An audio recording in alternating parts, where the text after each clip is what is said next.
very spoilt here on the Rietspruit Reserve.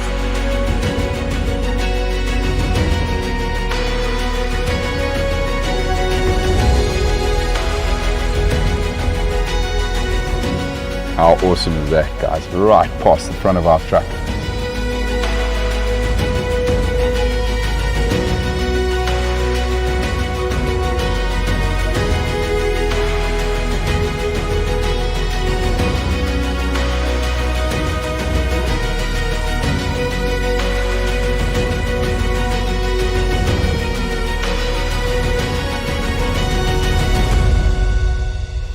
Look at that, everybody. They are just unreal.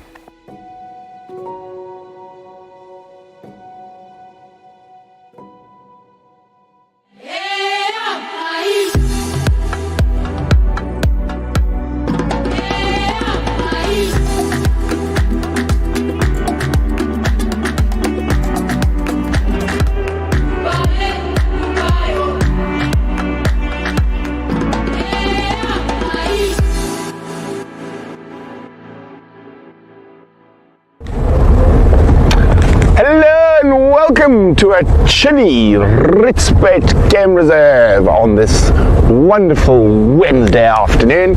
My name is of course Brent Smith and welcome to your live safari. If you haven't told your friends and family yet, tisk. Spread the word, tell them to come join us on safari. We are going to look for something incredibly special this afternoon. We are heading right to the north of the reserve where there has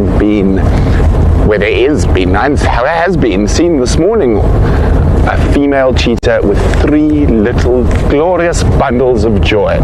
So we are heading in that direction, and of course, being on a live safari, we never know what's around the next corner. Now you will hear me answering questions, and of course if you want to get your questions through, you do need to be a member of the Painted Dog TV pack where they have, oh, I can hear myself talking. How to do that is all in the link. Hello Becky, Mary, Trefoil, Andrew, Cookie, Carol, Michael, who else we got? Yes. So we're off to look for cheetah cubs. That is our mission. The elephants were around the house. We've decided we're not looking for elephants today. The lions are over there. We're not looking for lions today. We might look for a leopard on the way home, but we are focusing on cuteness this afternoon. So we are bombing towards the far north of the reserve to try find those cheetahs. And it is so cold. Today I've made myself a giant cup of tea that should hopefully last me most of the game drive.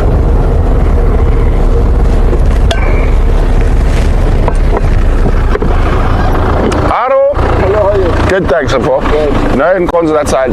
Then drove over Bierstip, quite close to Wifpad there.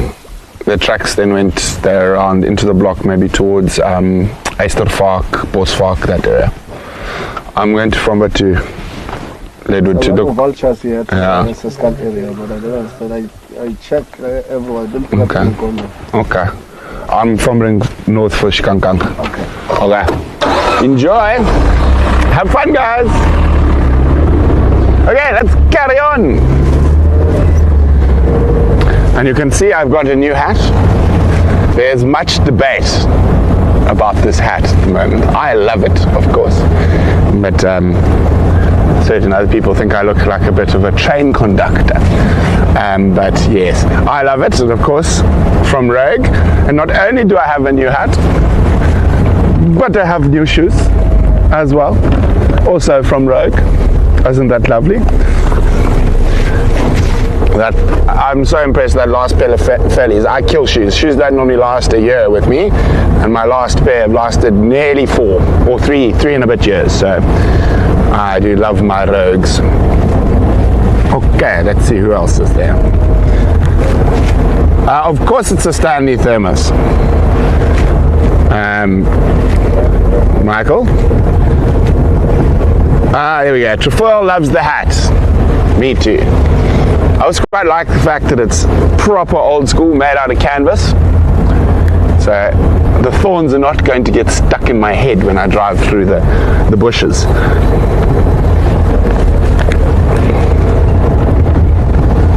It's got that lack of vintage vibe.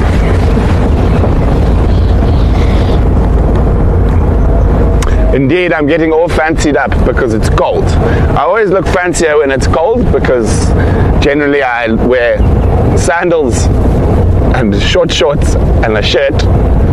But when it's cold, I look fancy because I don't like being cold. There's a few spits of rain about, but I think it should stay away. Fortunately, the weather should be back to warmth tomorrow.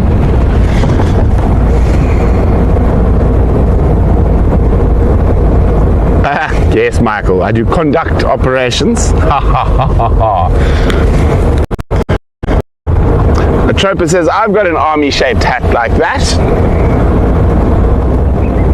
Mary says, I'm getting a Monty Python skit from that hat, but I like it. I'm going to have to get Gareth to wear one as well. It's a challenge. I accept. Hello, Di.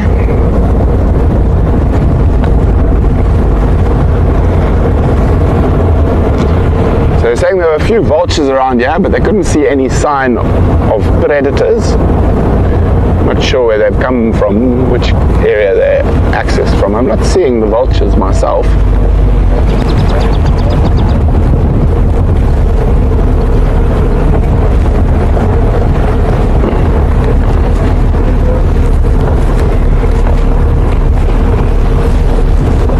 I'm not seeing vultures. Are you seeing vultures, Andrew?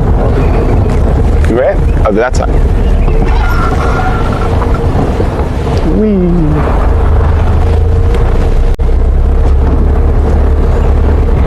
We do know how our pride like to move. Ah, there we go. Let us see.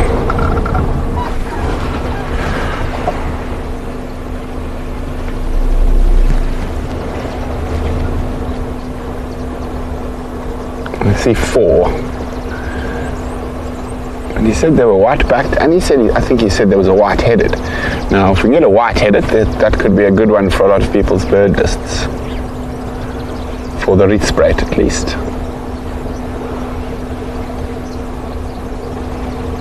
And also, sometimes, don't look for the tracks. Switch off the car and use your ears. Because if there are lions munching, they might be smacking each other around, or we'll hear the crunch of bones.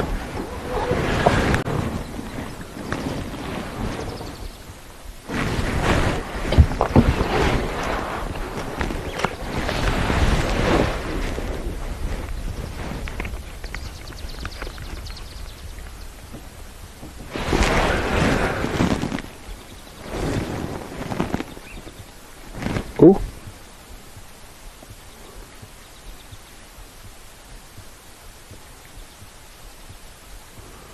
Can hear lots of white-bellied sunbirds and Mariko sunbirds calling.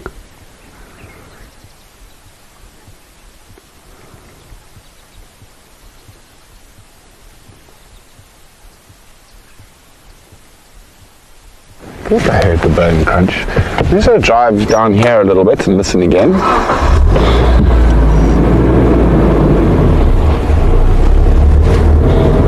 But I say we're not going to spend too much time looking around here because we do want to get to the north and look for those cheetahs, and particularly the baby cheetahs. We do love a good baby cheetah. Hello Rosemary, welcome. Becky, Brent, who is on camera, it is none other than Andrew. So there's a lot more vultures, and they're hooded vultures down here, which makes me think the hooded vultures are normally much closer to the carcass. And I think what has happened is that gentleman has misidentified a hooded vulture as a white-headed vulture, because of course, those of you who know, certain hooded vultures have a white head. And who knows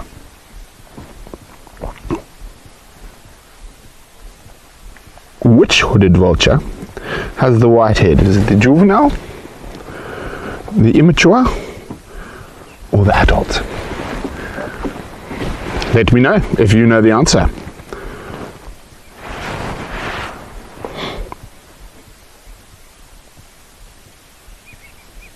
And of course, Andrew, Guy there, Matt's dad, we tried to sing happy birthday to Matthew over the phone during our morning meeting today, but he was in a bad signal area. So it is Matthew, our head of camera department's birthday today. So a very happy birthday to Mr. Matthew Guy. Just on the... I'm just going to go look under those hooded vultures. They can land in smaller trees, so they tend to be closer to carcasses than the whitebacks, white-headeds and leopards, depending on the area.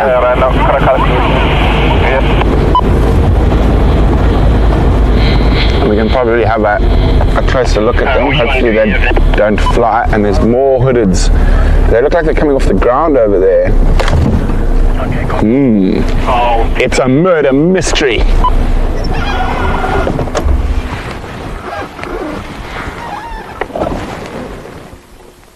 Hello Elsa, welcome.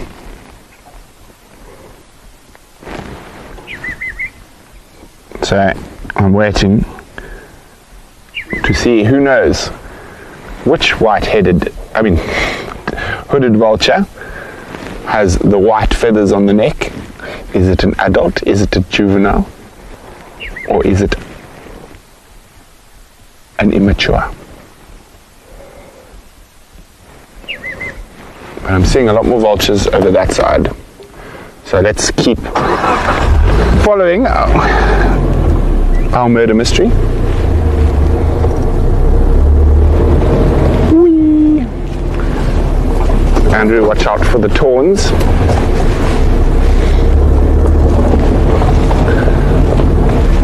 So I will only be doing drives for the next 2 weeks.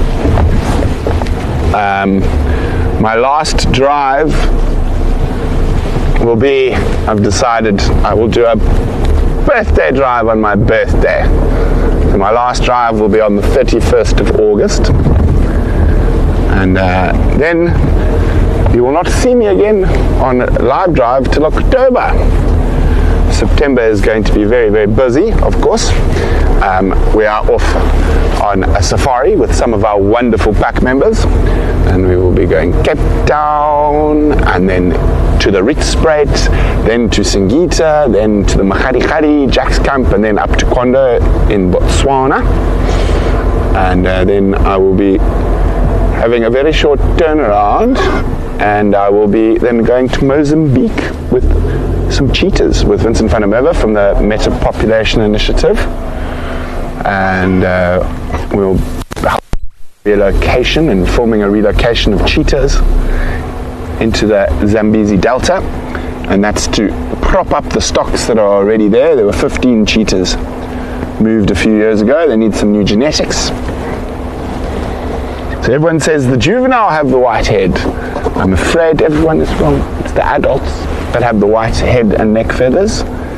We are now directly between two sets of hooded vultures. So let's have another little listen.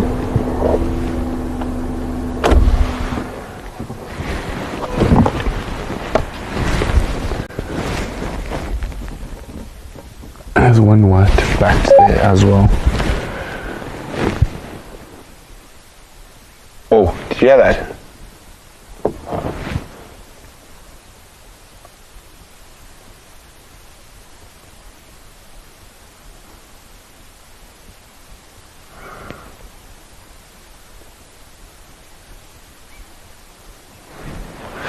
Not hearing any obvious bone crunching.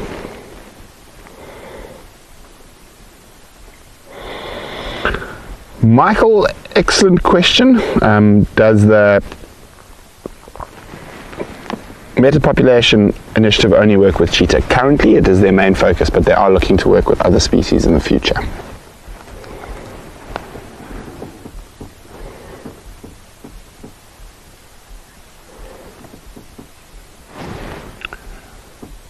I can't hear anything. And normally we would continue our murder mystery, but I feel like I need cheetah cubs in on a Wednesday. I don't know, that's just how I feel at the moment. So I think we're going to move through. We'll probably come through this area on our way home, so we can have another look and see if we can figure out the murder mystery later. Most likely the pride would be my guess. Two males, the males were around Boskamp this morning. The pride were at Lowveld. It's not too far, or east of Lowveld. It's not too far a walk to get to this area. There's more vultures taking off. And there's definitely something up in the area.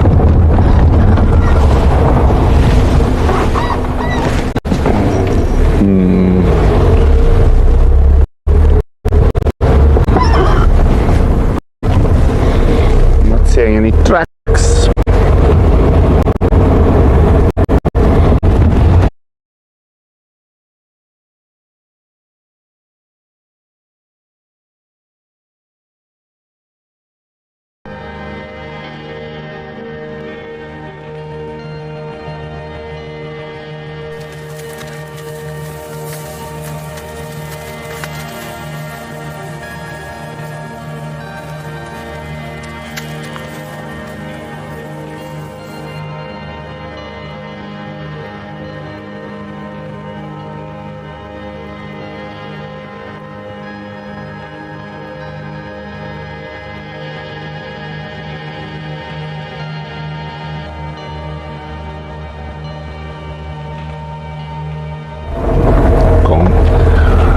Hello, sorry about that.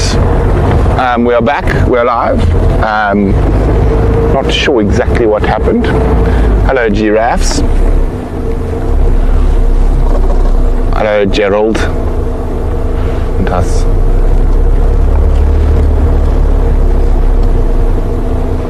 Go there. How's that for you, Andrew? Young male giraffe.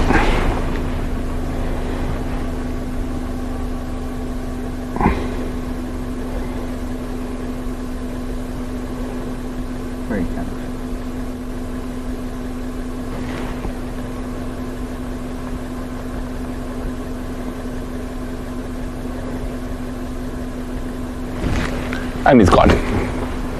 Bye, Gerald. Yes, we couldn't quite figure out. That wasn't on our side on the vehicle. Something just went off, but it's puffed back. But we are on the boundary between Blauwbank, that's where we live, and we're about to cross onto Leadwood, where the cheetahs have been hiding or frequenting in the far northwestern area of the reserve. So we're going to head that way right now.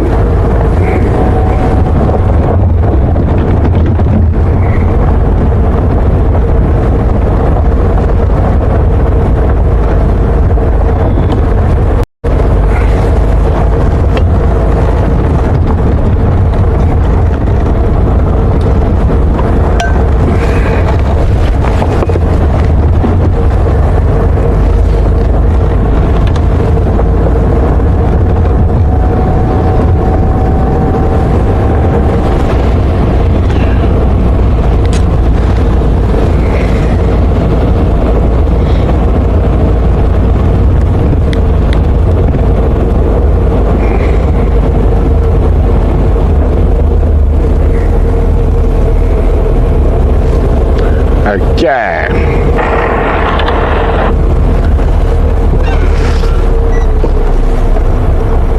Let us have a look. Does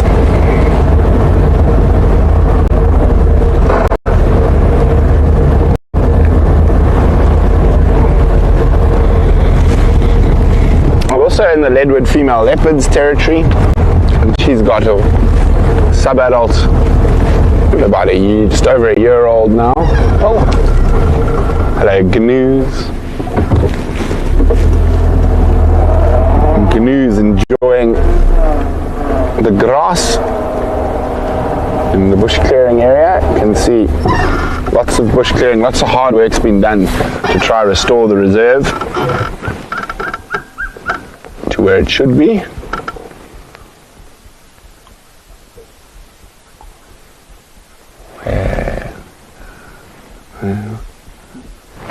I heard an interesting bird calling me. Let's go forward a bit. It sounded like it was an... Are you back? There's the goshawk. Low limb. Yeah, so I said I heard a nice bird call. Looks like a juvenile dark chanting goshawk.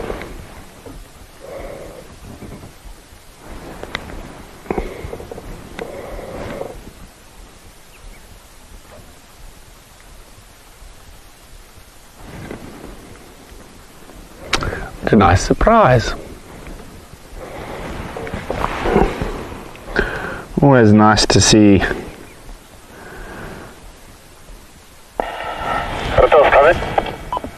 an acceptor, bird of prey.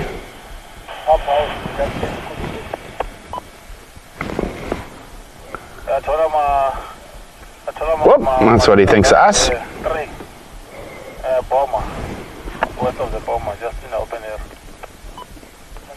Okay, well, let's keep moving for our cheetahs. Oh, I have spotted something else. I feel that everything is coming out to play because the wind has stopped blowing. The wind has been howling yesterday and this morning. There's a very, very pretty bird, don't fly, very bright bird. It's that shock of yellow. Black-headed, of course. By shock of yellow. It was a black-headed oriole. Black-headed oriole.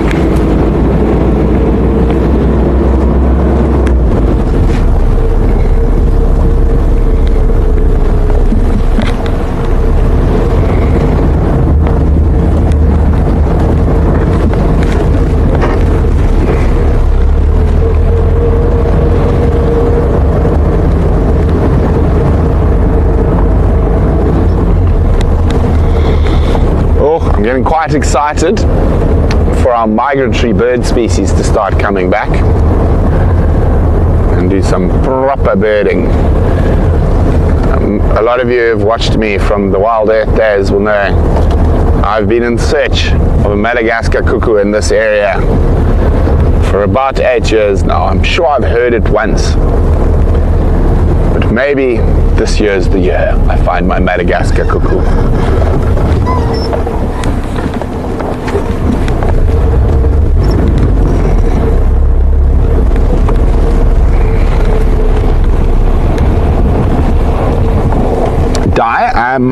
Would any of the birds pose a danger to live mammal babies? Not the ones we've seen today, unless you're a mouse or a squirrel.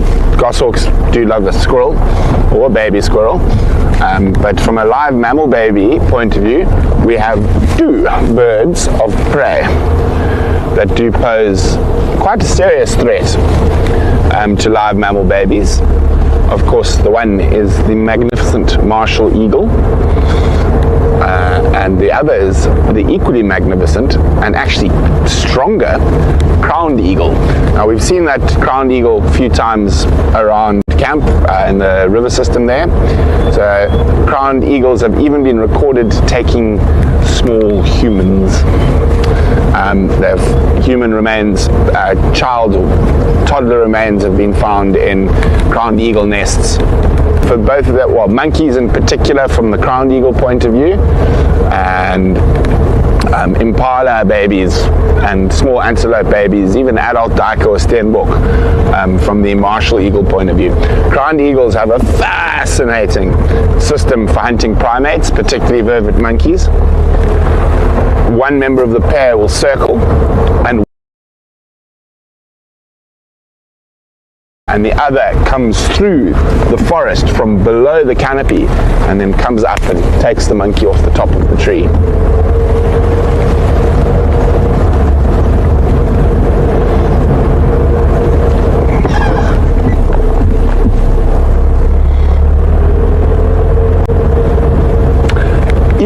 mammals, or also scrub hares, any of your small rodents. There's quite a few rodents or lagomorphs. There's quite a few bird species that will pose a threat to you. But your large mammals, it's only really the martial and crowned eagle. And in extreme cases, white-headed vultures have been recorded taking baby impala. But again, that's an exception, not the norm. Whereas crowned eagles and martial eagles regularly prey on baby large mammals.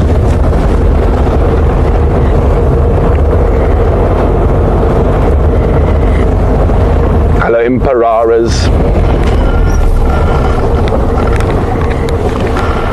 All animals are looking in such fine fettle, considering the time of the year it is, with the late rain and then quite a bit of winter rain.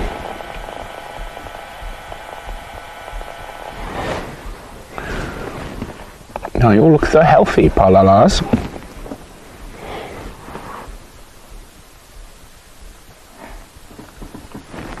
Oh, off you go. Okay. And the next one coming.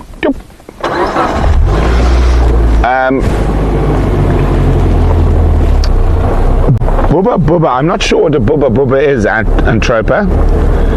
Michael would like to know, do any of the resident migrant, or do any of the migrant bird species compete with resident species for nesting sites when they return? Yes, there is a little bit of nesting competition. If you think about woodlands kingfishers, bee eaters, they will compete with the striped grey-headeds and brown-hooded kingfishers. They all nest in similar spots.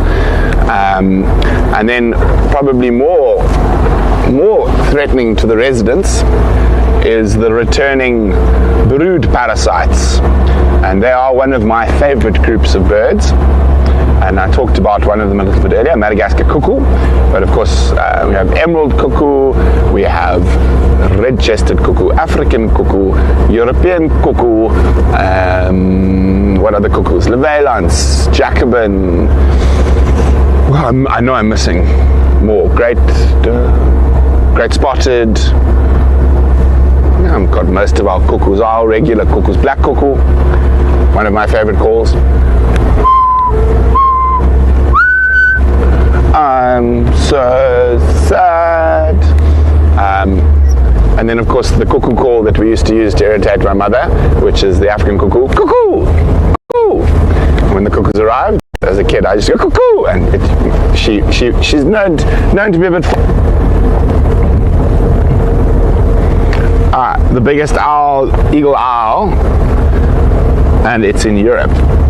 Interesting. A booba. I've never heard of that. Does it have another name? We've got some rhinoceros tracks here as well.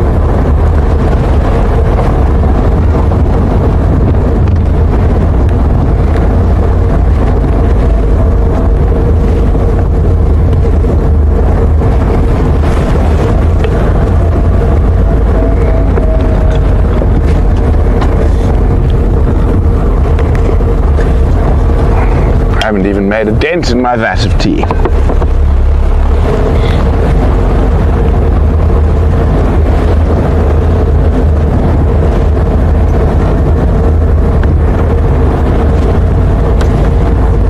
course, cuckoos are not the only brood parasites. Quite a few different birds that are brood parasites.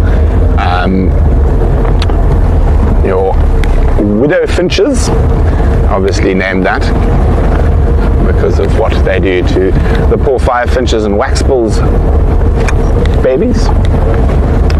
Very pretty little birds.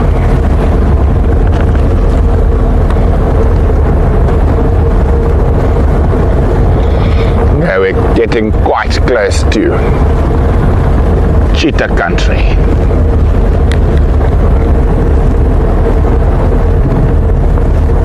Whoa, big hole.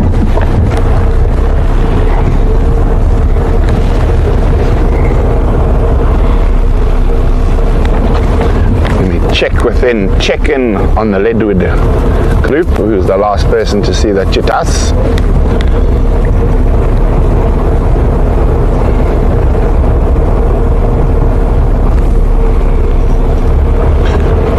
And we actually just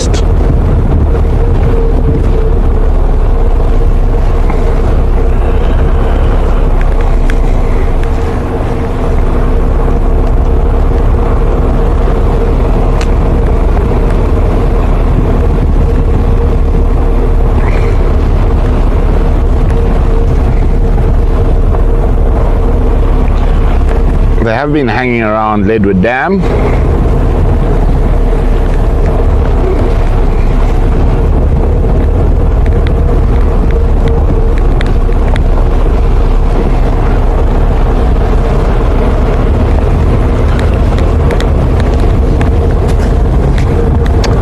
Rhino's been marching around here as well.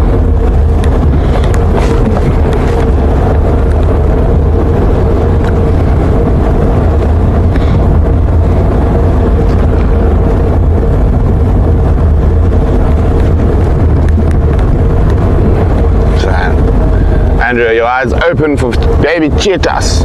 We are in the zone now to start looking for cheetahs.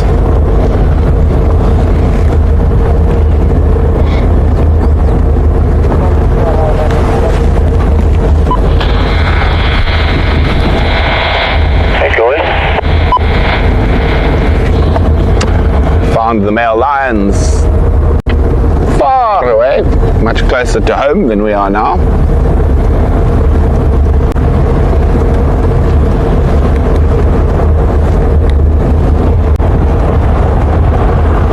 Covered a fair whack of distance to get to where the cheetahs and cubs have been hanging out.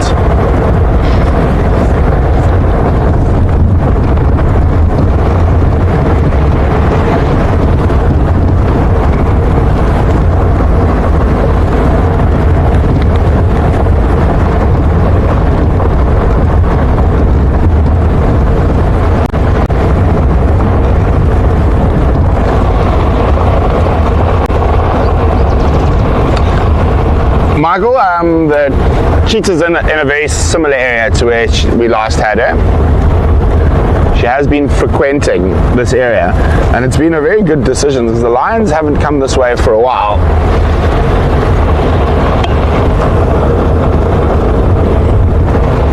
The lions seem to have been concentrating in the sort of north and northeast, the south and southeast, and she's been right here in the northwestern corner.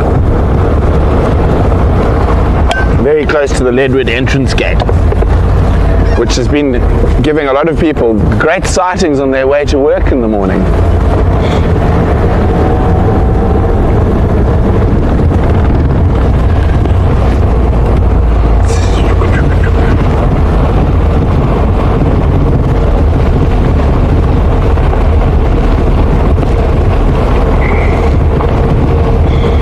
Okay, Silos Track Tortillas.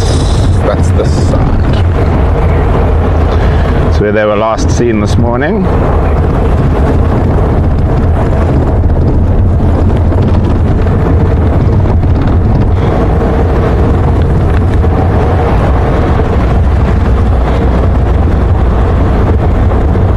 For some reason I always decide to go look for the cheetah on the cold days when it's far from home.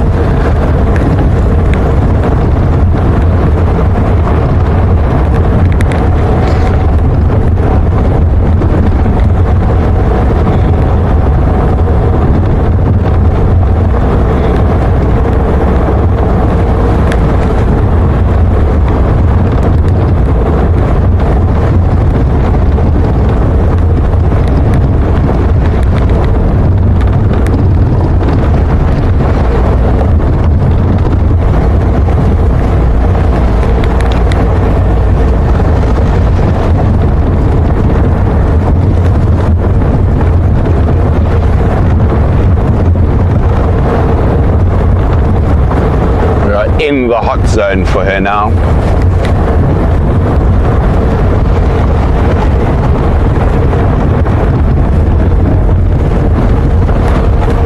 Do the cheetah boys have any interest in the mom and the babies? Passing interest.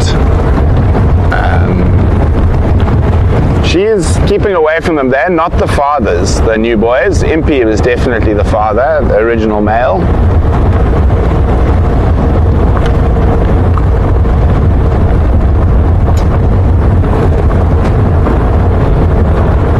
Have a quick look around Leadwood Dam, and then we'll go up to Silos Track where they were last seen.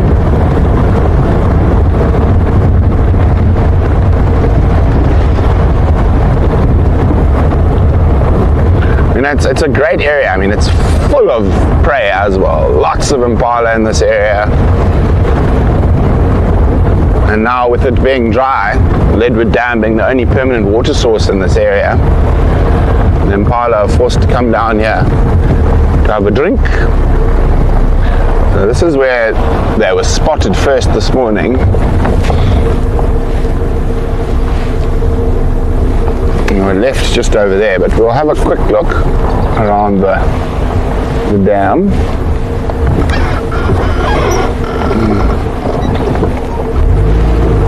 No hippo today.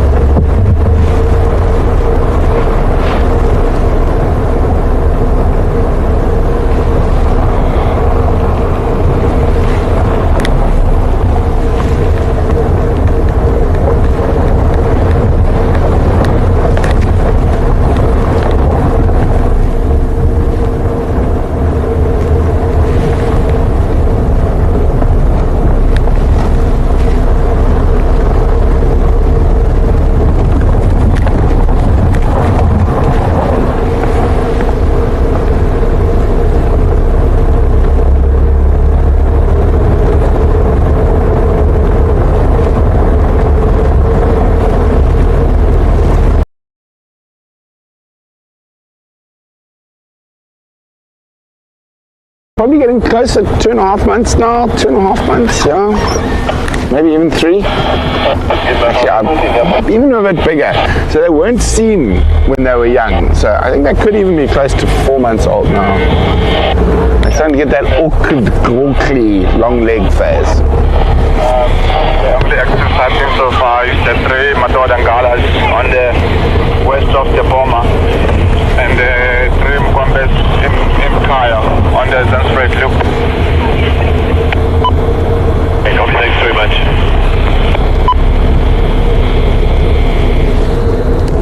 Tim? Go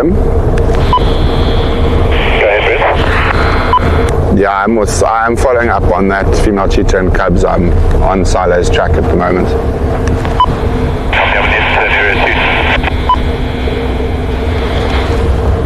Okay.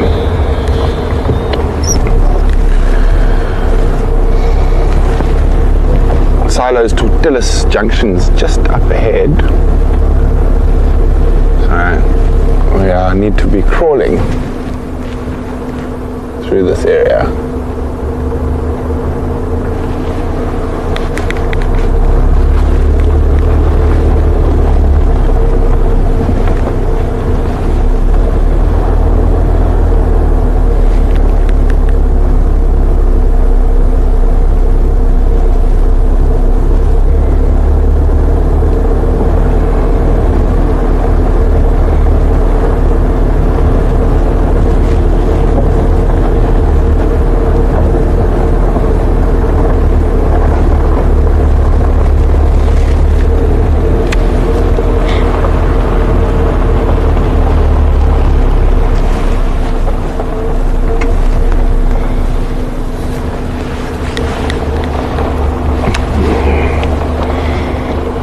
Lots of tracks, those are quite old though.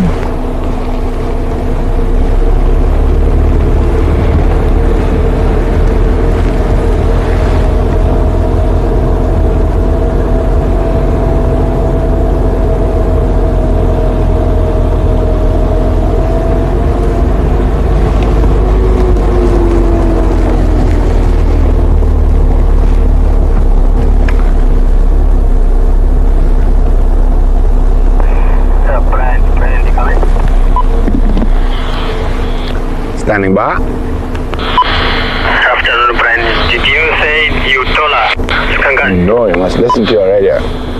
Negative, I'm still looking. Copy.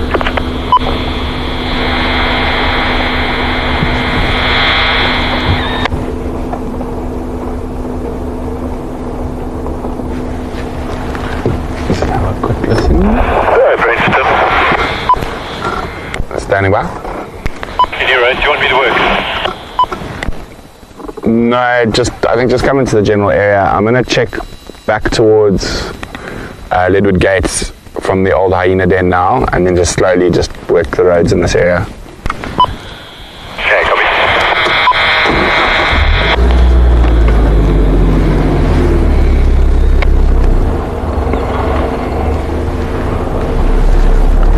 I was a mommy cheetah, where would I hide? Or where would I spend my day? Somewhere around here. But at least Tim is coming into the area to give us a hand. Always useful.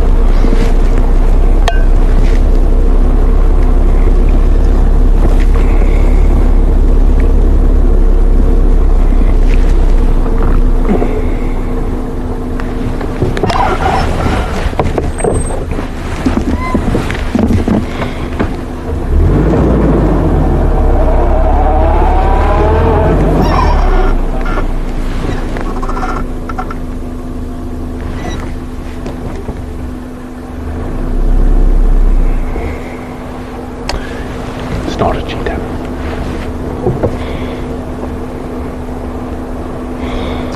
Quite often they do like to rest in these erosion sections. It's open, you can see potential threats from a distance.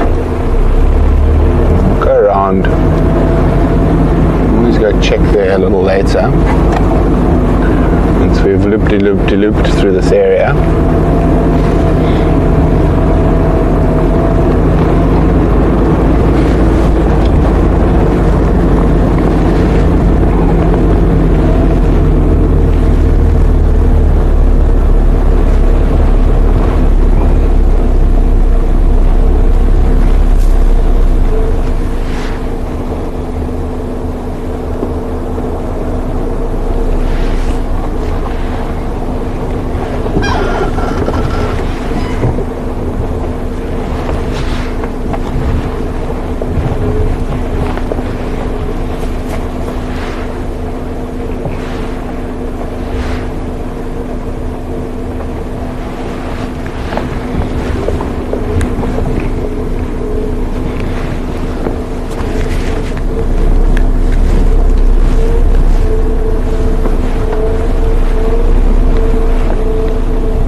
Might move down towards the waterhole a little bit later. Oh, what have we got here? Those cheetah tracks. No. I'm just gonna pop my nose into this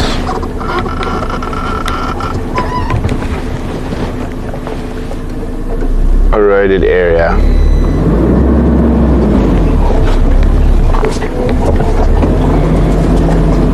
This is the type of spot I would expect her to hang out with the cubbies.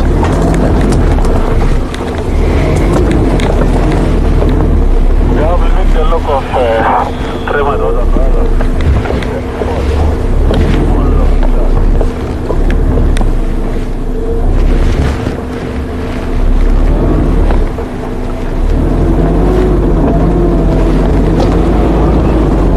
There they are.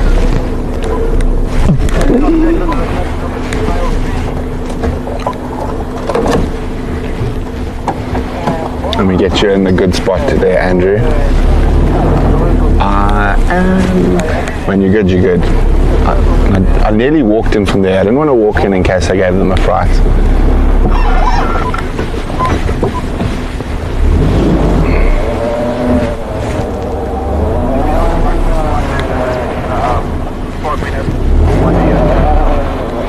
I said this is a perfect spot for them. I'm going to put you in a gap now, Andrew.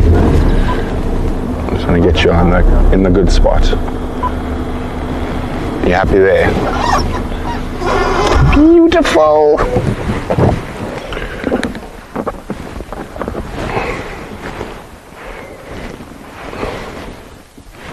I can't remember the name of this road. Do you remember, Andrew? Do you have your mappy thing? Yes, please. There we go. Isn't this absolutely special? Oh, they're so cute!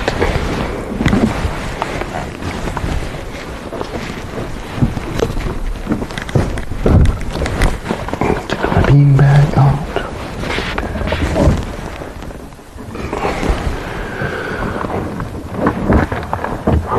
Yeah, I thought it was tortoise. Yeah, okay.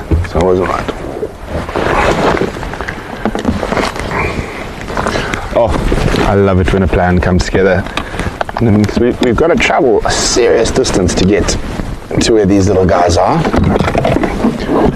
So, yay.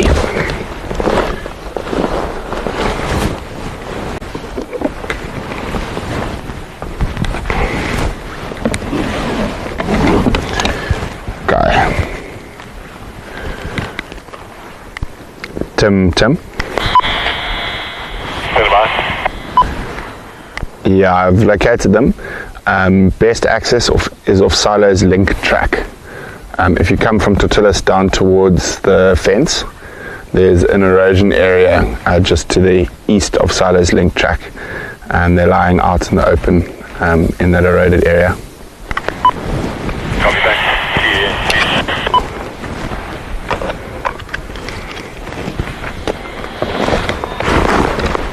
Cuteness overload.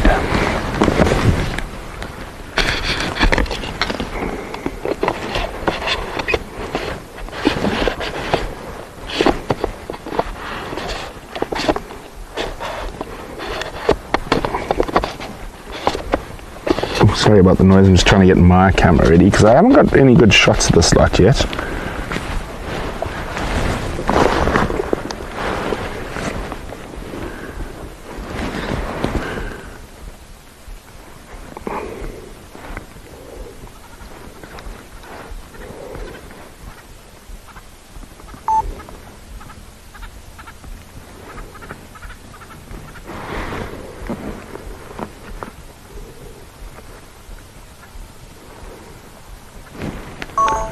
I think we found them at the best time because they're about to get moving.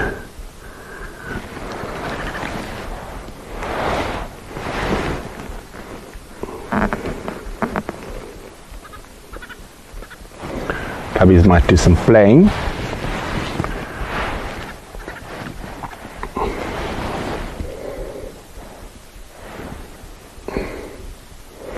What a way. Oh, look at that stretch. Yeah, she's quite hungry. The cubbies are quite full, but she is a little hungry. Looks like we're being stalked by one of the terrors coming to check us out. Oh, they got big actually. I think they're probably closer to 4 or 5 months then. Oh, she's got a little limp.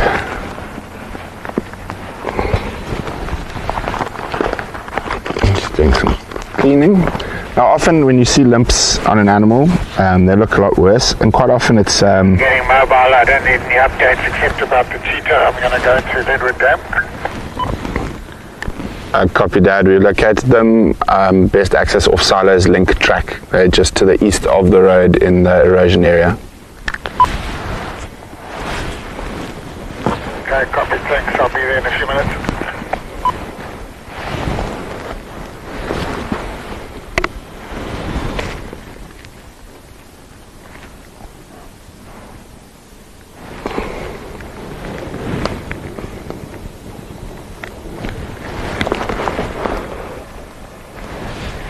Brent, I'll like to join you. I'll be there in 15 minutes. Copy, Sam. You'll be standby 1. There's Tim and myself inciting. Kevin will be 3rd. You'll be standby 1. Let me know when you get to Lowveld Dam, please. Oh, she's got quite a bad limp, but I think Copy that. stiffness will work off.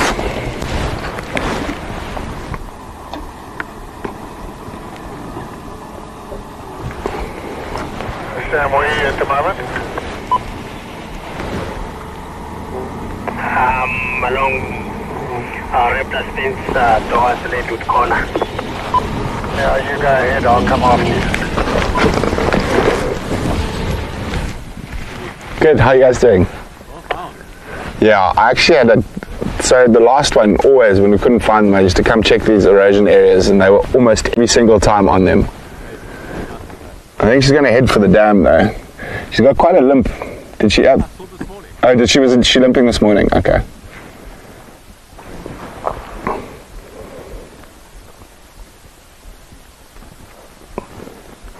Yeah, she is hurt. As I said, these animals are often carrying injuries.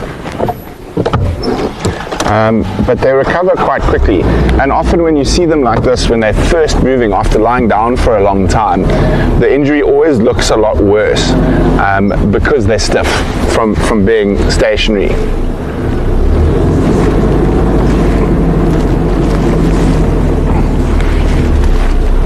Just find a safe spot for this.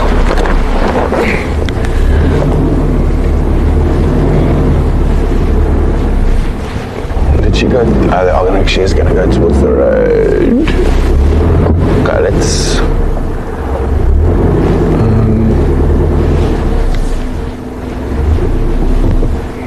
Living the log of Rietspruit on off-path. Let's say to the west of the Poole. Just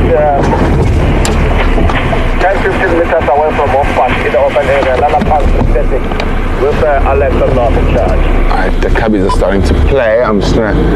They are gonna take. Andrew, you're gonna hold on for a bit. I'm gonna do some slightly serious mountaineering to get through. To stick with them.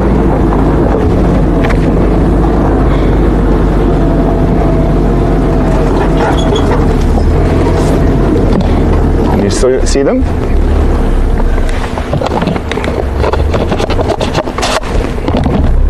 Hold on.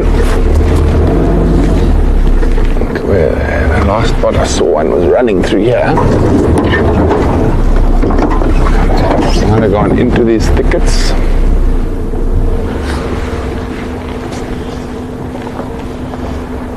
Okay, let's go this way. Let's try to get back to the road.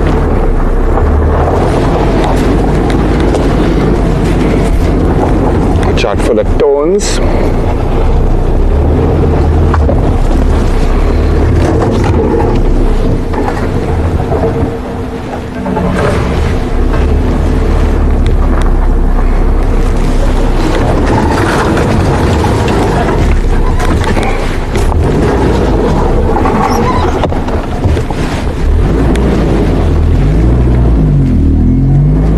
Get your head there.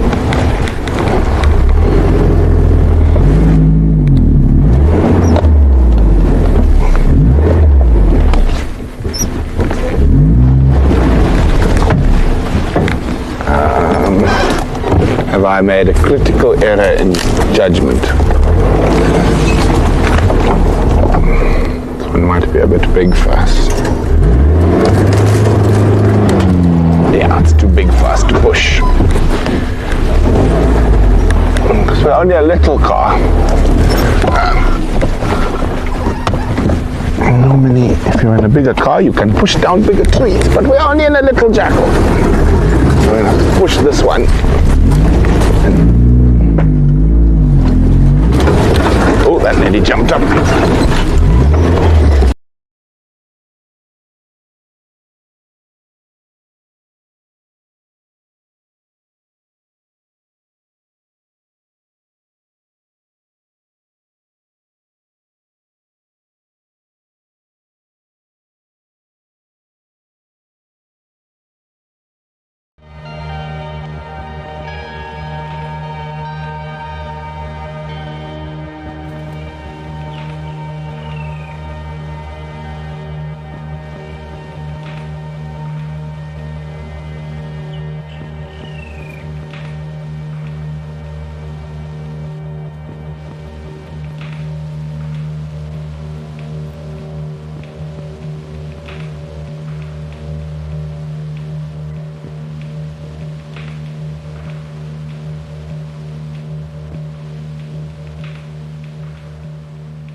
Okay, sorry about that, guys. We accidentally pushed the button while we were ducking.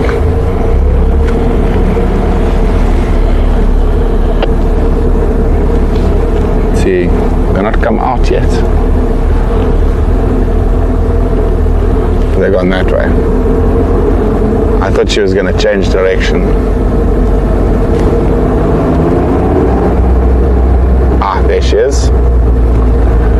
There she is.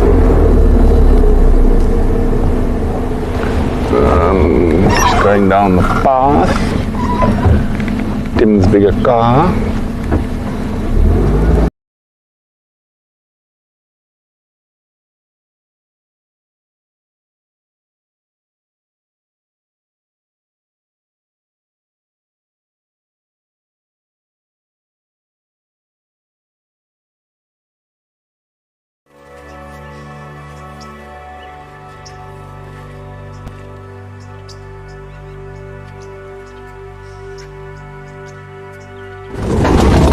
Okay, sorry about that, guys.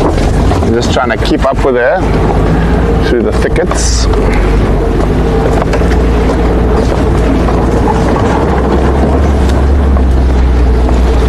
I've lost sight of her, but she is heading towards the open area around the dam.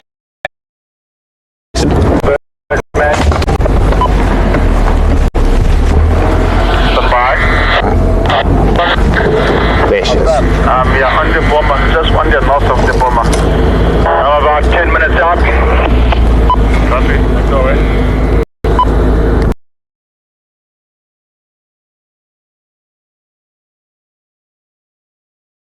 He's climbing the tree. Sammy. Yeah, go ahead. Sammy, just make your way to Leadwood Dam. She's going to pop out there shortly. Here's number 3. Okay, copy, thank you. Oh, there, yeah. She was calling like she lost a cub, but they were all there.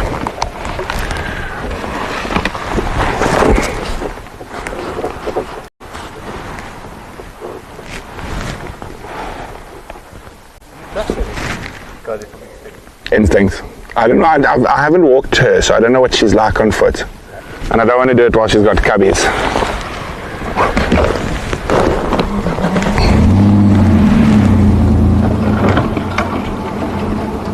Are you guys all teasing me because I'm getting old now, huh? Yes, I'm nearly 40. Enjoying my last, what is the date today? The 16th. My last 2 weeks or so is in my 30s. Andrew, who is all of 23, tells me I'm still a spring chicken.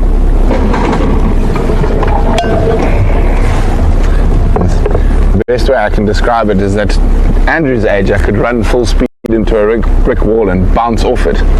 Now I run full speed into a brick wall and I stay broken.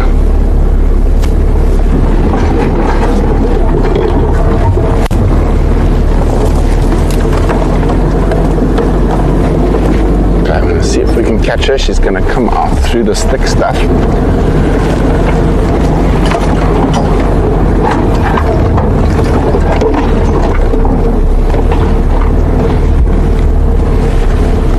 There she is.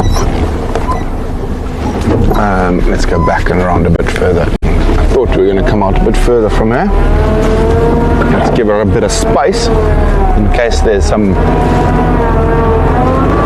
to be found.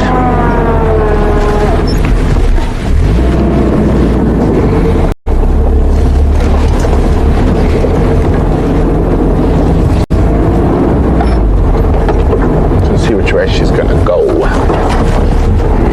can sneak in here, I think.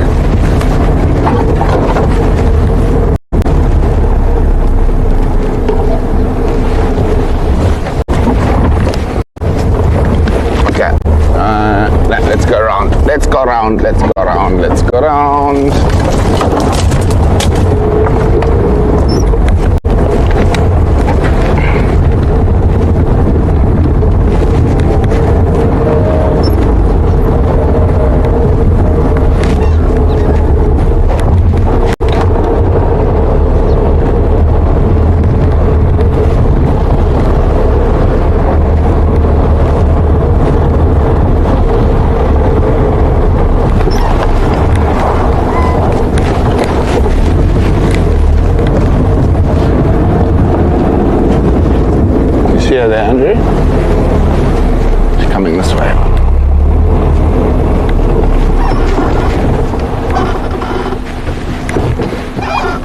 here in the gap between the two thorn trees.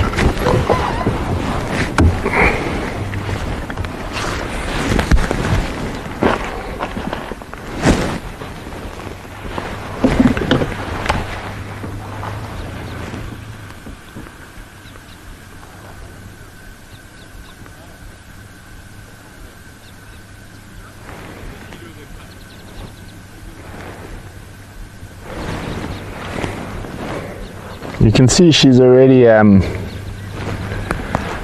walking a bit better.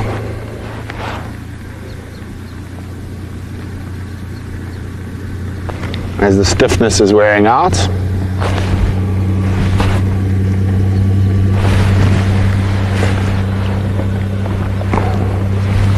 Looks like she's gonna come say hi.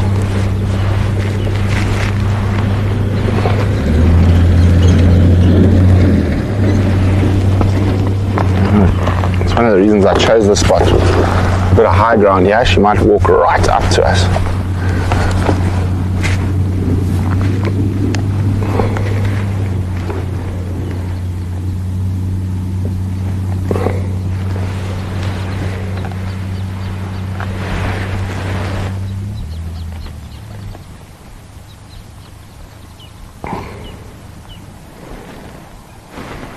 You can hear her chirping at the cubs to catch up. Here they come.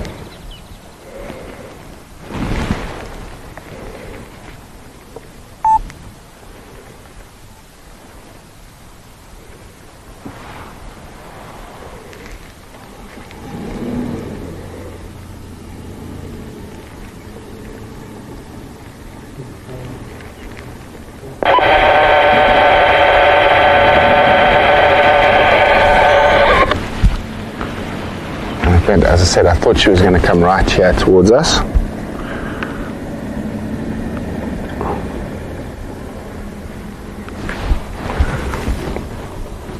She is hungry and on the hunt. Look at this. These little cubs are no more than about 5.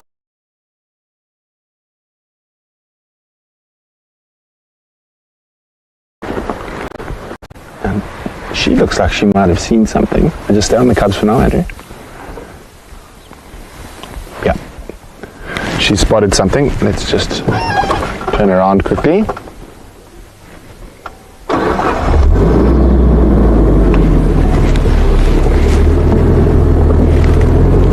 Could very easily be impala, steenbokkies, duiker, all around this area.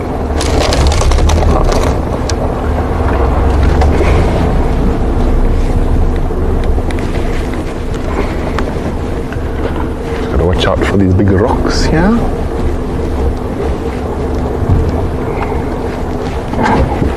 So I thought she was going to move into this open area to hunt.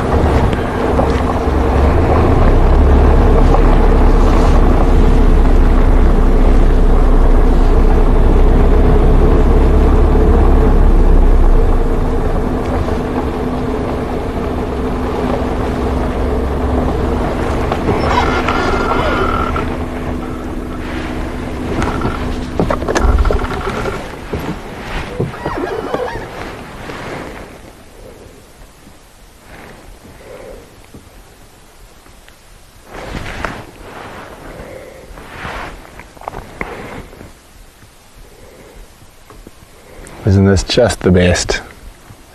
Tiny little cheetahs.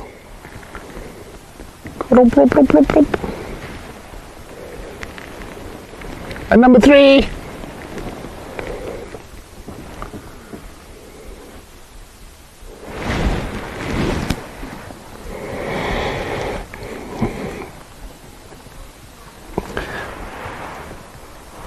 Well, I'm not sure of the sex of the cubs yet. I haven't actually had a proper close look just yet. And when I did, this is the first time I've actually seen them out in the open. The last time I saw them, they were feeding on that carcass and they were so full of burrs.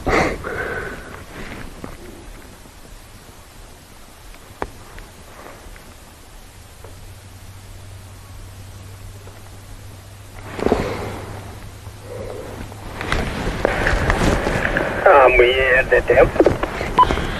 I keep coming towards the gate. Copy.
Isn't this just too absolutely special? Betty, it does, yeah. You can see they're losing that sort of silver back that baby cheetahs have. Some people like to think it makes them look like a honey badger, but it's actually because they look more like grass. So when mom leaves them when they're much younger to go hunting, they actually blend in with the grass, so it makes them a lot more camouflaged. Okay, I'm just going to move around quickly. I think she might lie down here for a bit, so I just want to get us in a good spot.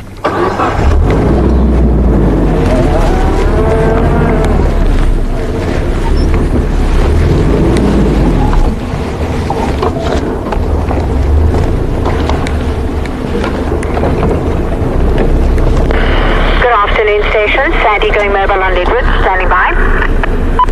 Afternoon, Sandy. 3 male lions near the boma in the open area on Blowbunk. There's a rhino sighting, I think, Caracal Crossing on Kaya.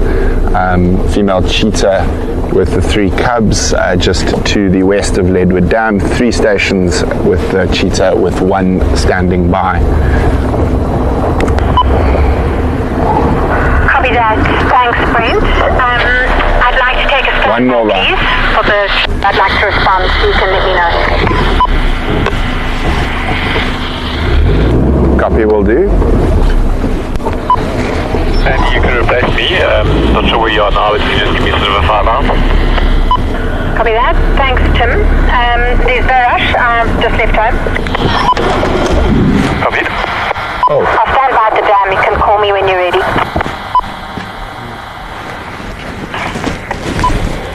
I'm standing by at the dam. Okay, copy. Thanks, Kevin.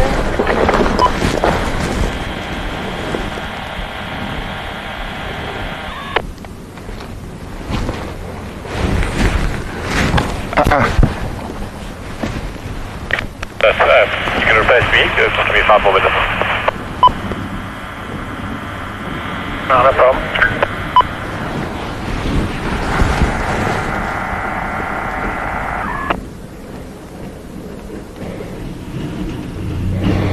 really, really special, guys. We are incredibly privileged to be able to spend time with these cats.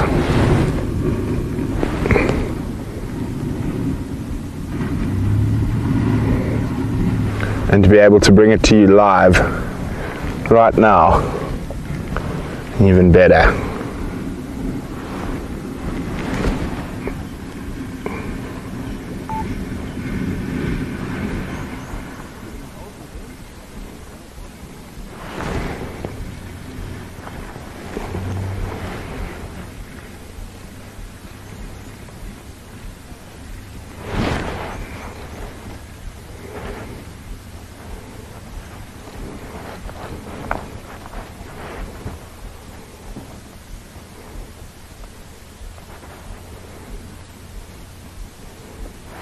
Isn't this absolutely awesome?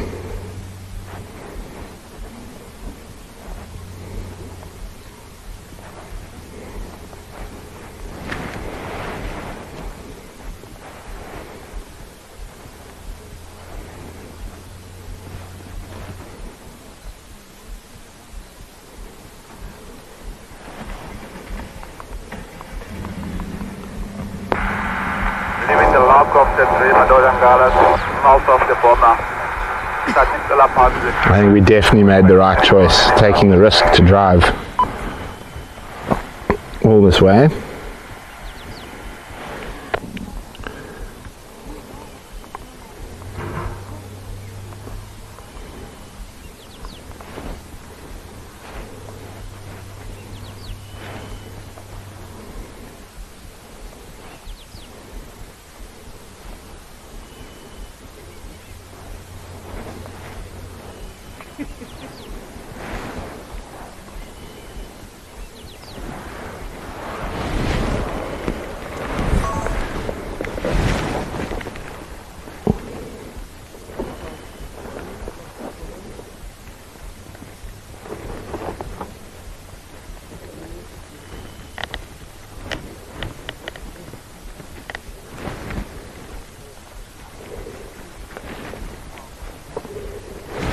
Very, very special.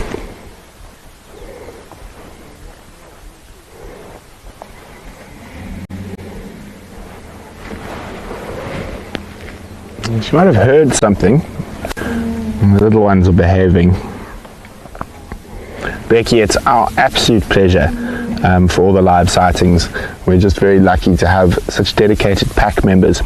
Now, for those of you who might not be pack members and can hear me chatting with Becky and Cookie and Michael and Mary and Carol and Trefoil, if you want to chat with Gareth when we're out on live safari, you can do so by becoming a Painted Dog TV pack member. Bye, Cookie.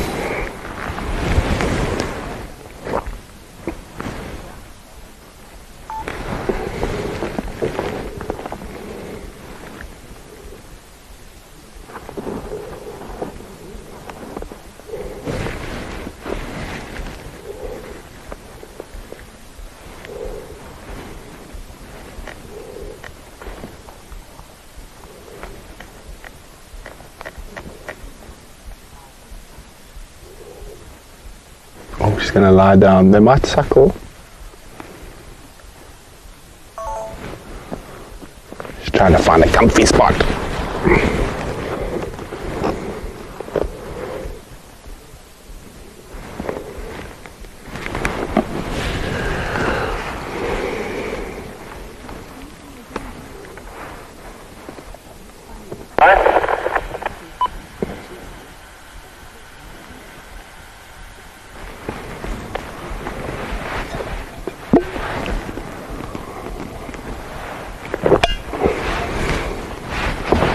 Hello, little one, coming to say hi, Mom.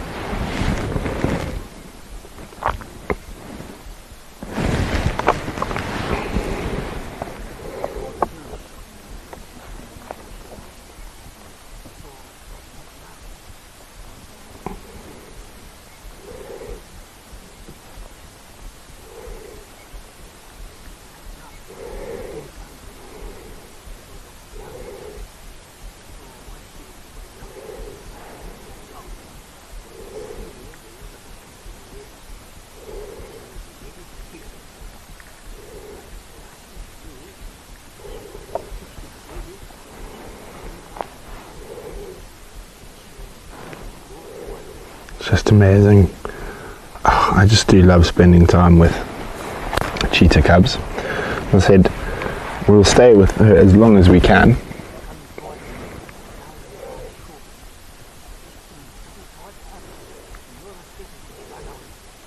I don't want to move too much right now.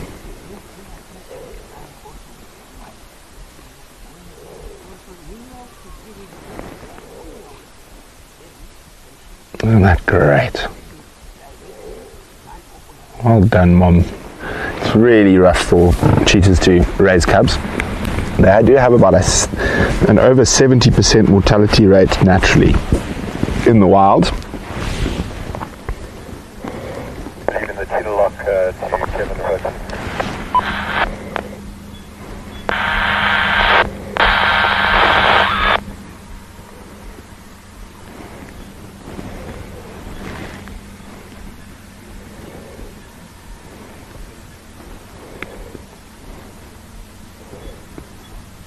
It's the best time of the day to be with them as well. Obviously early morning, because they are so much more active. Now, while everything's calmed down and we're not moving as much, I'll chat to you a little bit about how these cheetah cubs came to be here on the Rietspruit Game Reserve. They're of course part of the incredible work done by our good friend Vincent van der Merwe from the Meta Population Initiative.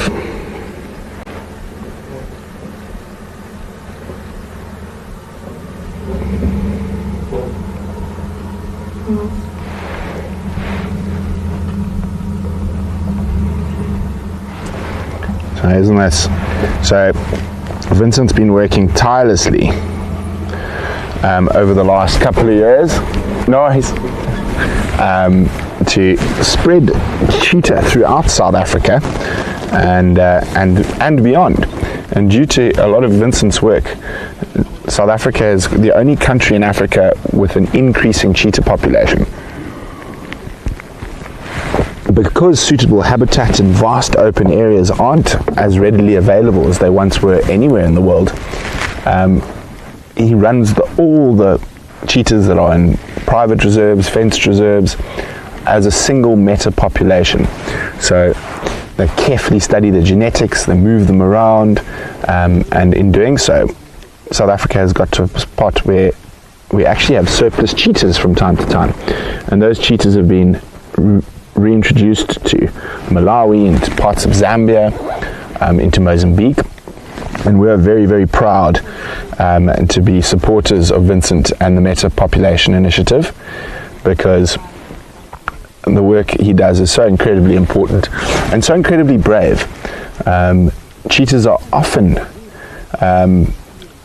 very, very easily killed by lions, by hyenas, by leopards.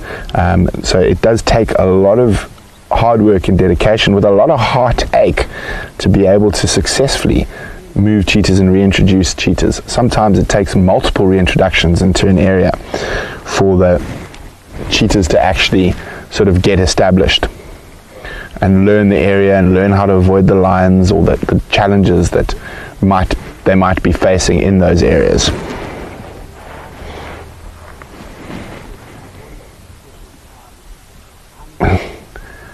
They are just too cute.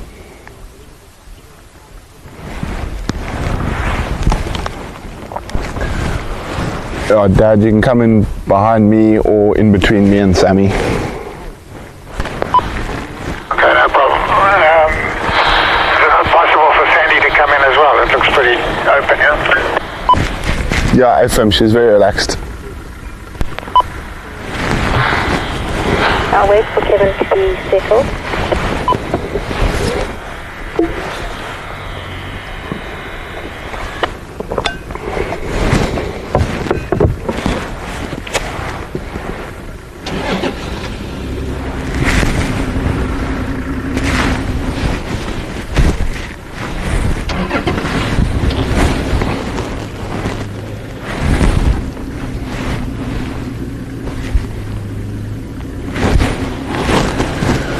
Sam's pulling out. I think probably you can start slowly making your way along Lowveld Drive, and I'll just get the position shortly. Okay. Sorry, Kevin, just repeat that. You want me to come along Lowveld Drive? Yeah, Sam's probably easier. Sam's just pulling out now. I'm just waiting for him to leave, and then I'll get the position. But if you start moving slowly, you'll get your start. Okay, copy. Thanks. Michael, I'm not sure whether Impy, the male cheetah, has encountered the family since the cubs have begun to move with her. We're not even sure where he is at the moment. He has proved to be quite the elusive cat over the last while.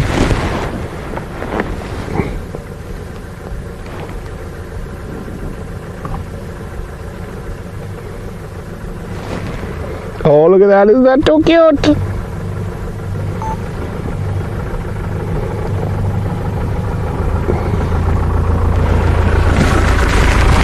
Claro. There.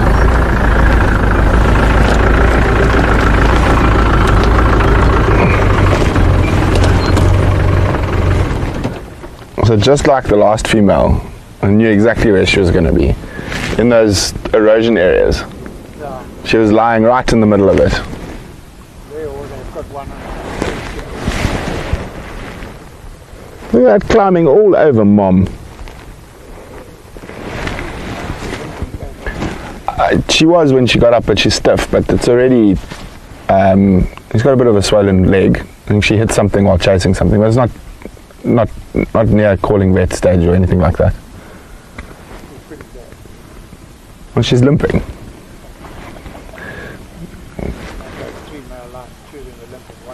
They were limping last night, but as soon as he had walked for 30 minutes, he was fine. Yeah. Isn't this just the best scene, guys?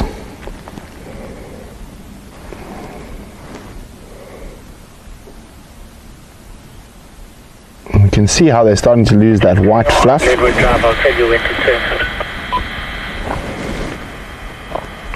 Copy.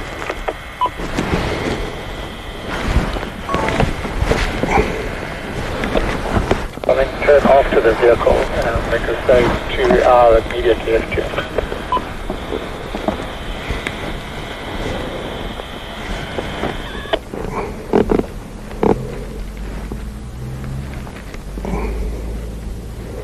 To come off close to 90 degrees, you'll have them just over I'm pointing now.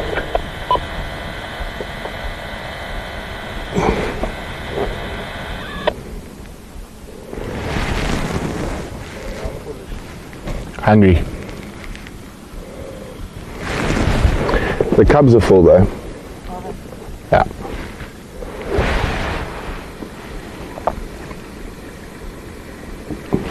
So the cubbies are quite full, but she's definitely hungry. As I said, when we first found them, they were suckling.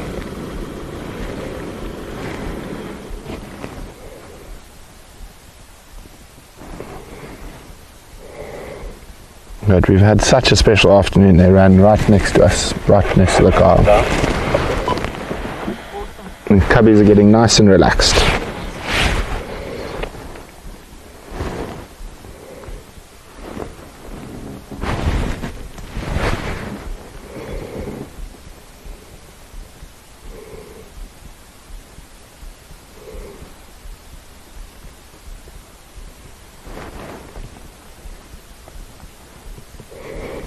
Definitely worth the long drive from the south to come spend time with these gorgeous cheetahs.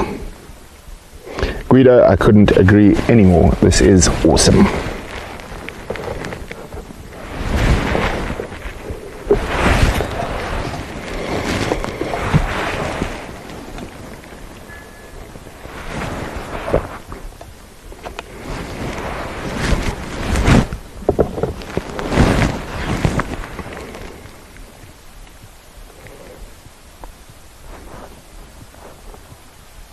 And hear some baboons shouting in the distance.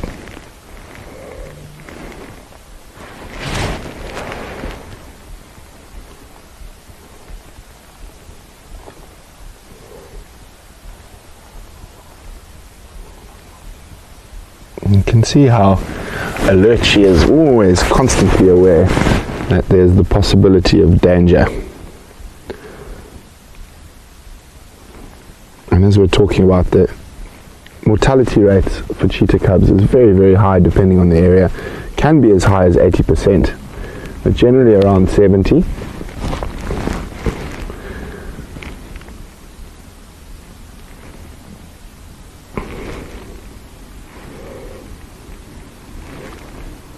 So there were originally 5. There were 5 cubs, Michael. Michael was asking would she have started with more than 3 cubs. She started with 5. Well, there could have been more, but the first time she was seen was with 5 cubs. And then she was seen being chased by a leopard at one stage, and the lions were in that area. So we're not sure what happened to the other cubs.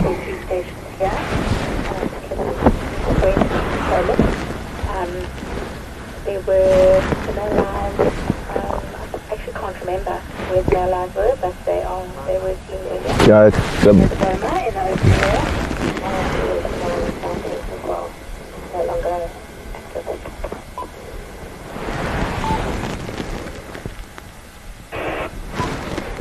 Yeah, so 3 out of 5 isn't bad. Yeah, and they are getting quite old now. How old do you think they are, Dad? 5 months? Yeah, 5 heading towards 6. Yeah, 5 heading towards 6. As you can see, they're losing that white fluff. It makes them look like grass.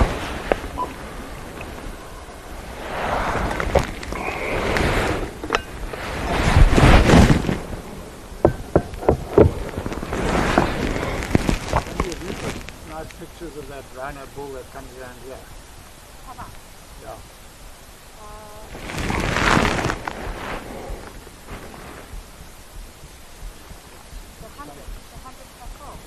Yeah, and there's these ones without thinking a while ago.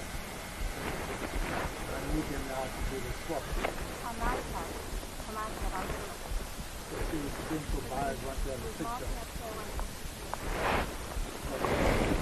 It is very, very, very special. Now, I'm sure she was hoping. She's not starving, but she's definitely hungry. And I think, as I said, she's in a very good area. Lots of animals come down towards the dam to drink. There's not a lot of permanent water in this part of the reserve, so excellent opportunities. Hopefully some impala meander through.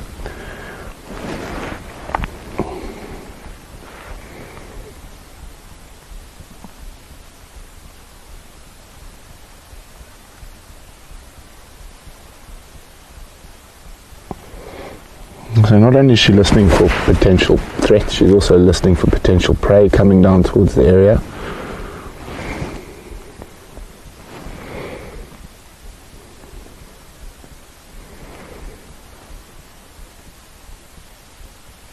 But I couldn't think of anywhere else I'd rather be sitting right now. Carol, not much longer. Carol would like to know how long will the cubs still suckle from her. I think they're not too long away from being weaned. Well, I was almost surprised at the size that they were still suckling. And it all just depends.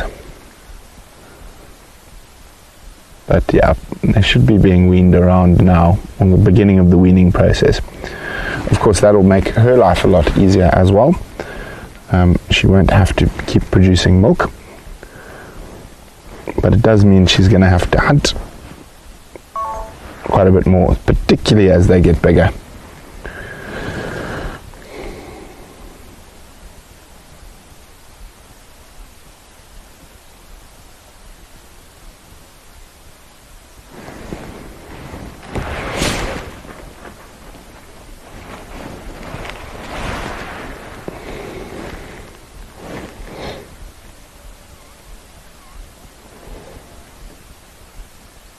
Di, will they be relocated? Yes.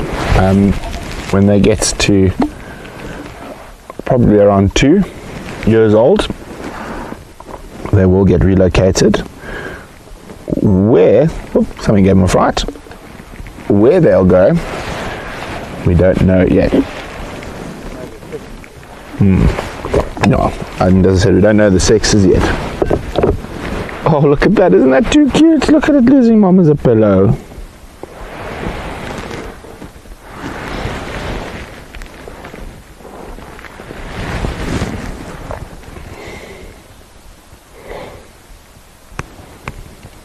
Oh, there we go, flop.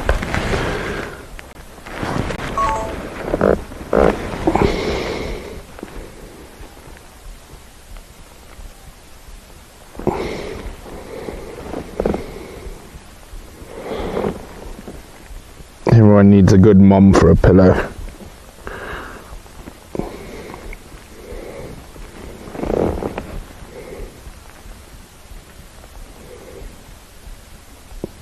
Just too cute.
Tired, Mom. Everyone's tired now.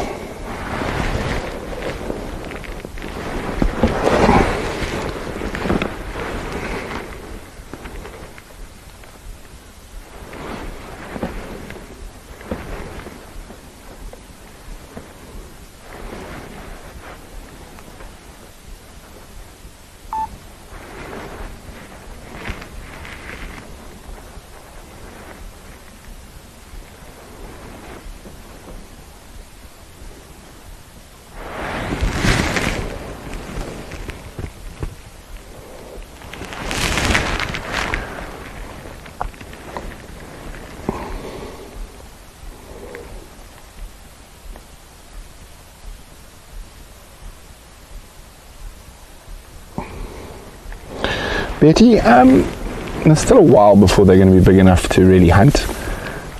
She might let them play with some smaller game, but even now they're still a bit small for that, probably when they're about a year old. Michael's saying, Brent, I've heard that the Kruger National Park's cheetah numbers are lower than before. Would the Meta Population Initiative relocate cheetah there? It's always a possibility. And I would have to chat to Vincent. So my dad is sitting next to me. He's like, cheetah numbers are doing fine in Kruger.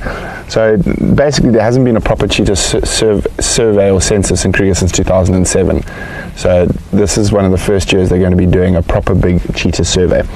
So a lot of the cheetah in Kruger are going to be up in the northern areas, particularly north of Shingwedzi, up towards Punda Maria, where there's quite a lot of scrub mopani, and there's very few roads and very few tourists. Now the reasons the cheetah numbers up there are going to be better than other parts of the park is also the areas where you've got lower densities of lions and hyenas and much bigger distances between permanent water. And cheetah aren't as reliant on permanent water, particularly as spotted hyenas. So it's a good area for them. And as I said, there's not many people who go into those areas, and there's actually very few tourist roads. So I know there is some big work going into Kruger on cheetah censuses it started this year.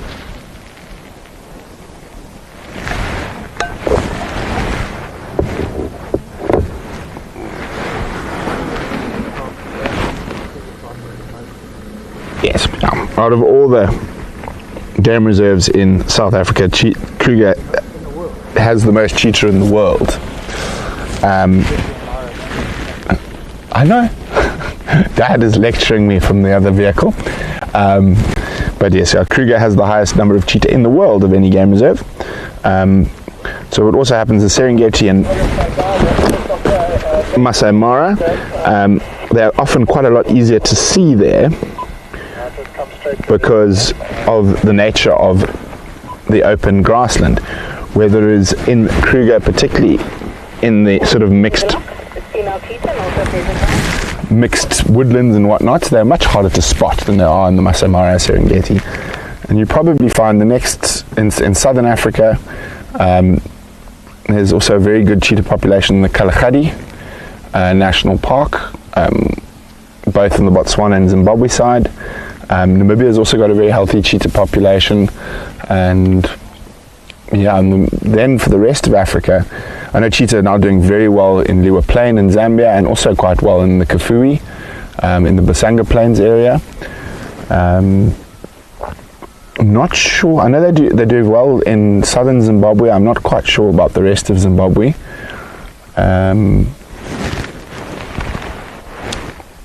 Becky, sorry you have to leave early, but glad it made your day, week, month. Thanks again, Brent, Andrew, whoever's in the FC, and all of PDTV. Thank you, everyone. Stay safe. You too, Becky. It's been an absolute pleasure having you with us, and hopefully you'll be able to join the next one.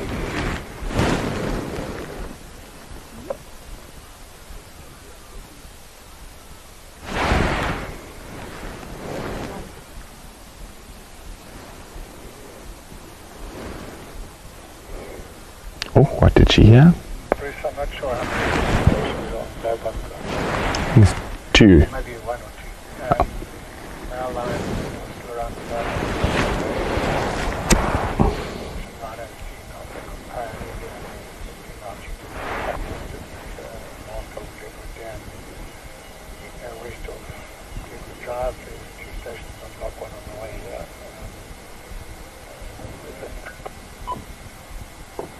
Copy that, Kevin. Thank you.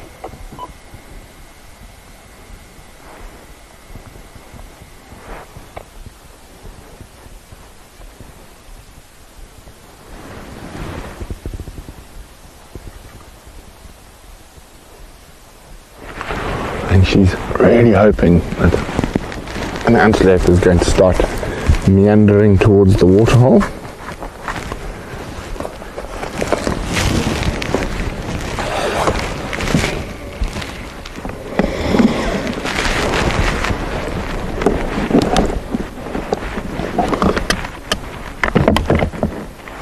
Sorry about the clunks, I'm just putting my camera away. It's getting a bit too dark for my camera.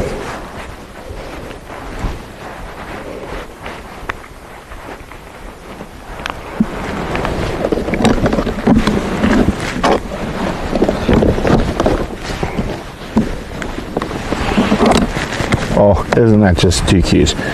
And sometimes it's great to just be able to put away the camera, let Andrew do all the hard work, and enjoy the cheetah sighting.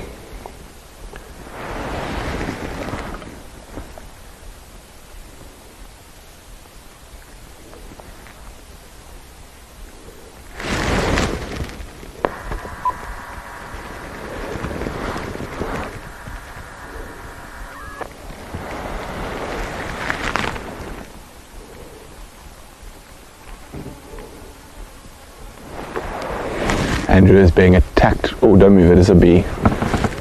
Go away, bee. Leave my cameraman alone.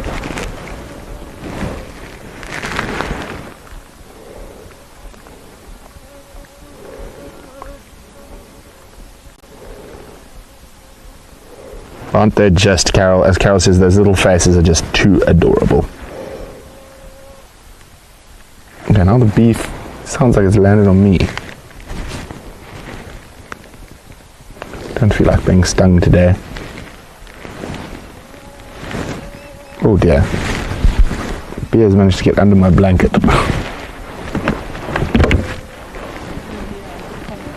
There you go. That was a bit scary. He flew under my blanket from my legs.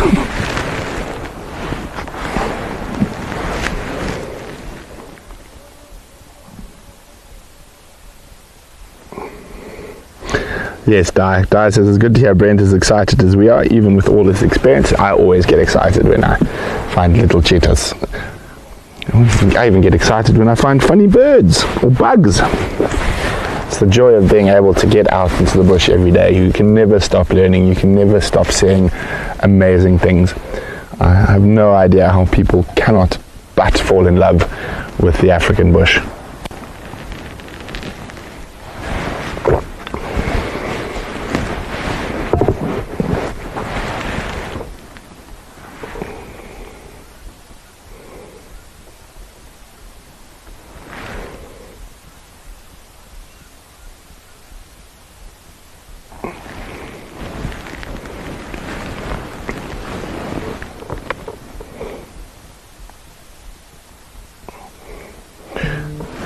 And the cheetahs. Let me just update the radio for anyone. Stations for anyone interested. The elephant, bulls, and the herd are at Hace. So there's a message from Yana on our crew group saying the elephants are around the house.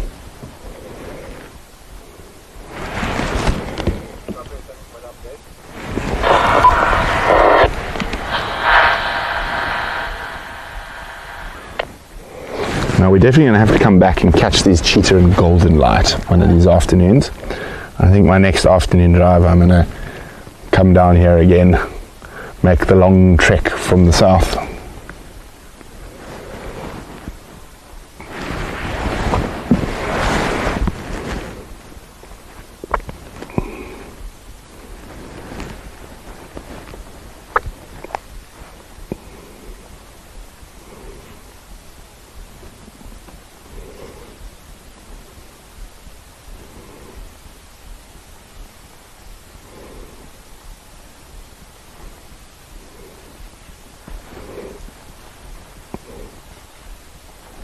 So of course we've got a pretty busy week coming up next week.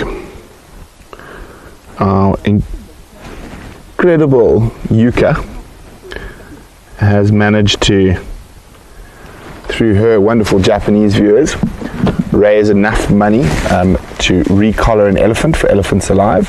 So Yuka will be broadcasting that live to all the donors that paid for that elephant collar and the cost of that operation, and that'll be on Monday. So most of us will be out with Yuka on Monday, collaring or recollaring an elephant.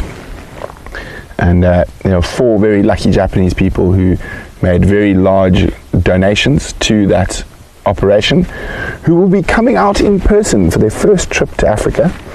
They're actually with Yuka now. She is currently on safari in the Okavango Delta, and she'll be getting back to South Africa, I think, on Sunday, and then on Monday we'll be going after the elephant with 4 lucky Japanese people who made very big contributions towards that elephant collaring. So that's very exciting stuff. And of course, before then, Gareth will be hosting his first solo That's Wild show, talking about his favorite animal, the leopard.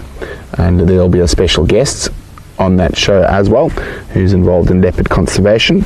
So very exciting stuff.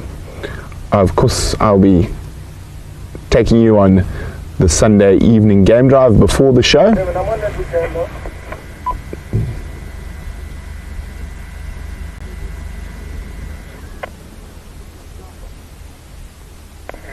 You can come in along Lowveld Drive.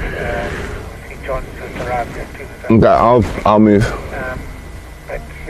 Brent's going to move out from the camera. That's the light. It's already getting a bit much for the camera, and I don't think they're going to move too much tonight. So we're going to make our way out. Let's go see what else we can find. We don't have too long left to drive, but you never know what's around the next corner.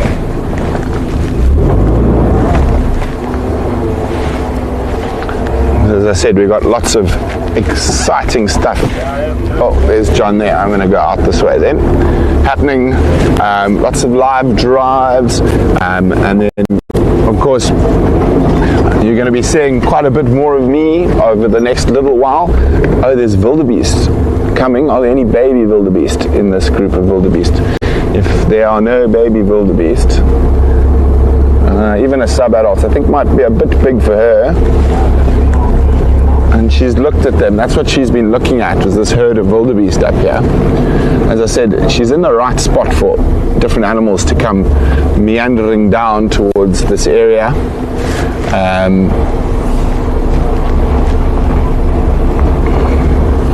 But I think the wildies are definitely going to be way too big for her. How's it, John? I'm going to the gate. Are you going to the gate? Well, there's some cheetahs there. I know, then I saw them. Oh, cool. We're going to start heading back south. Cheers, guys. Well, and it was such a treat. We got to spend the whole drive with those cheetahs. They're just there. Yeah. Yeah, once he's in, then it's fine. Yeah, just otherwise, one mover at a time. Otherwise, my dad is a chaya. Yeah. Bye, guys. Okay, bye, Gnu's. Oh, look at this Gnu. He's giving us a funny look. Why are you giving us a funny look, Gnu? Of course, I have an affinity for Gnus. To me, they're all ginormous Gnormans. Bye-bye, Gnormless, Gnormans, the Gnoos. Let's continue on our adventure. Go out to four-wheel drive now. I think let's go sit at the dam for a little bit. See if we can find anything there. Oh no, that will not work as a torch. It nearly, I was going to try shine it, but that's still my tea. I'm only halfway through. So it should keep me warm on the long road home.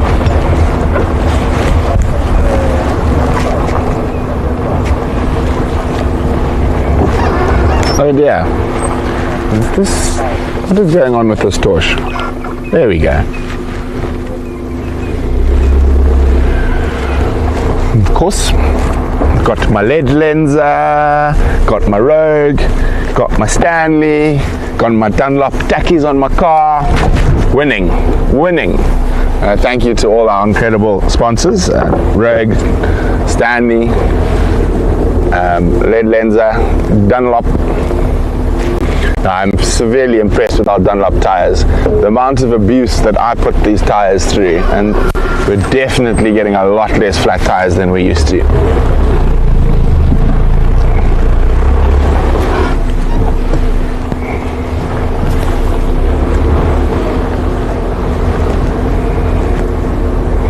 Let's see if there's a crocodile.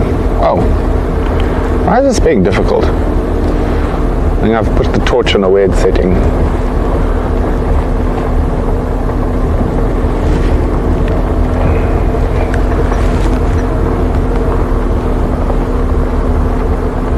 Let me switch it off and then switch it on again. Am I gonna go past? Oh, let's listen.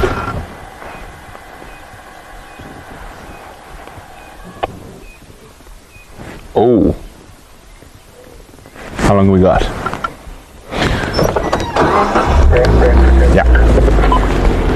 Yeah, I copied you that. I'm heading that way now.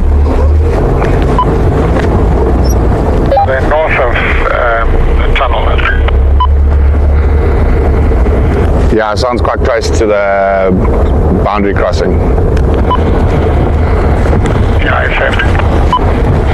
Okay, we're gonna have a little gamble. There's monkeys alarm calling, so there could be one time's other spotty camp down at the river. So hold on. What's gonna be the fastest way? Contractors.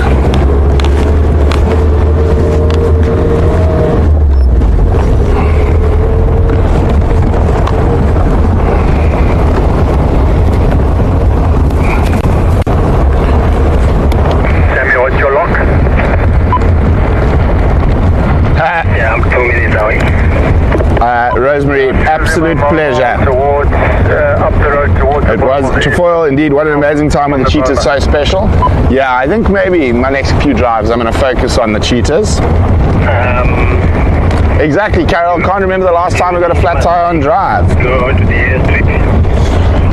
Trefoil, the flat tires were almost a daily occurrence for a while. Vim and I tried to make tires last much longer than you should.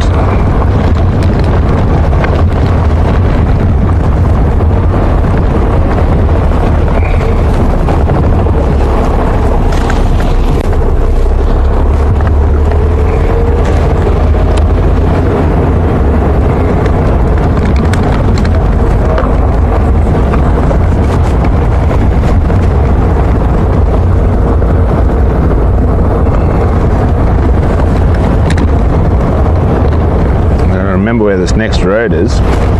Where did I...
stop in a second.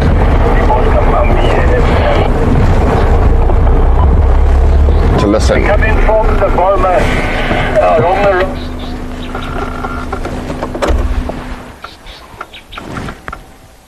Oh no. There. They're next door. I think the leopard's next door where the monkeys are alarming. They're alarming over there. Okay. That's sad. Thought they were closer to the boundary. Michael, there's always a chance that we might see a bush baby.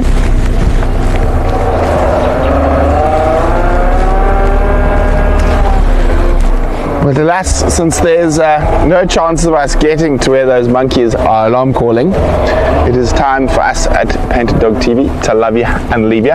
Remember, you can catch the next, when is the next one? Friday afternoon, the next drive that you guys can join. And then, of course, don't forget, Sunday afternoon, and That's Wild with Gareth hosting his own show all by his lonesome for the first time, which will be absolutely exciting. I can't wait to sit back and enjoy and watch Gareth on That's Wild this weekend, talking about his favorite animal, Panthera pardus, the leopard. But on that note, Andrew and I have a long, cold drive back to the south of the reserve. So, bye!